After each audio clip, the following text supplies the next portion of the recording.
4 years ago, Joe Biden said, if you don't vote for him, you ain't black. Could you imagine a more insulting comment? Joe Biden is presuming to judge the political views of 1/8 of our fellow citizens based on their skin color. Did you ever ask Kamala Harris to condemn his remarks? There are Did you ever ask him? Or ask her if that was racist? This is a question. You're a Republican senator, so I want to ask you about the Republican nominee. Did you ask Kamala Harris? That's Republican Senator Tom Cotton pushing back on CNN host Caitlin Collins for once again attempting to paint Donald Trump as a bigoted monster. Welcome to Nerk News. I'm Nerkish, and establishment media is really doing the best it can to create a phalanx around Kamala Harris and shield her from any and all criticism. Recently, Trump attended the National Association of Black Journalists conference, where he joked that a woman who'd previously been known for being Indian suddenly shifted to identifying as black once it became politically advantageous. Quote his words to you, Senator. He said, "I didn't know she was black until a number of years ago when she happened to turn black, and now she wants to be known as black. So I don't know, is she Indian or is she black?"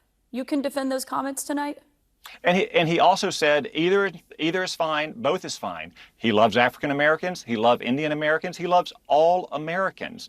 The point is that we don't know where she stands politically because she spent her entire life as a dangerous San Francisco liberal, and now in the last 10 days she's tried to flip-flop on every single position. Well, I should say she hasn't tried to flip-flop because she's sending out anonymous campaign aides to say that she no longer holds views that she held when she ran for president in her own right. When is she going to come on Caitlin Collins' show or Jake Tapper's show or go on 60 Minutes or have an unscripted press conference and answer to the American people where she stands on the issues that matter to them, on whether or not they can pay the bills on July 31st at the end of the month, whether or not they're going to be able to pay them next month, whether or not we're going to have another 10 million illegal aliens in our country under a Kamala Harris presidency. We have had that conversation about her policy views. Right. Remind me again, isn't CNN one of the networks that's been trying to paint Harris as a centrist and a moderate? I mean, I can only imagine how deep those discussions went from the same network that's been attempting to argue semantics over her border czar fiasco and her supporting things like defunding the police and the Minnesota Freedom Fund. But just for the record, here's the clip Collins is referring to. Is only on the ticket because she is a black woman. Well, I can say, no, I think it's maybe a little bit different. So I've known her a long time indirectly, not directly very much.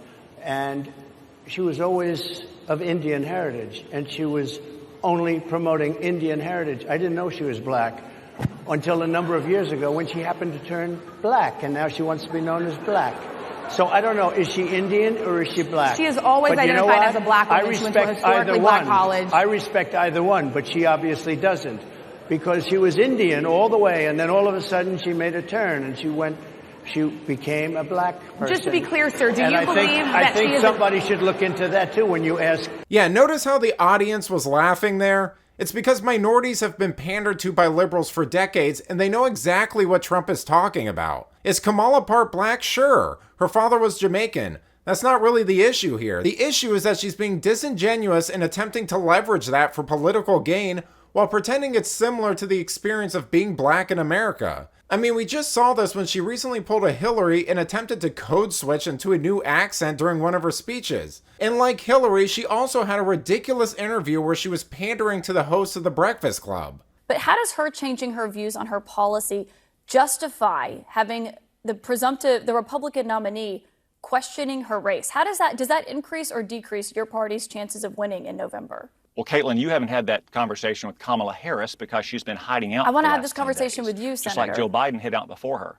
And my point is, when are you and the rest of the media going to demand that Kamala Harris come out and answer questions in an unscripted format about where she stands for this country, as opposed to continuing to focus on what Donald Trump said today?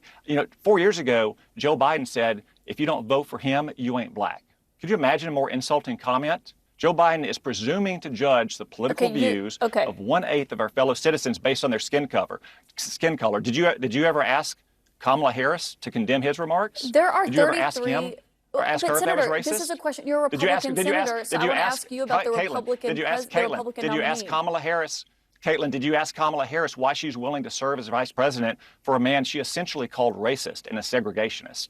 Have you or anyone else in the media asked Kamala Harris those questions, Caitlin?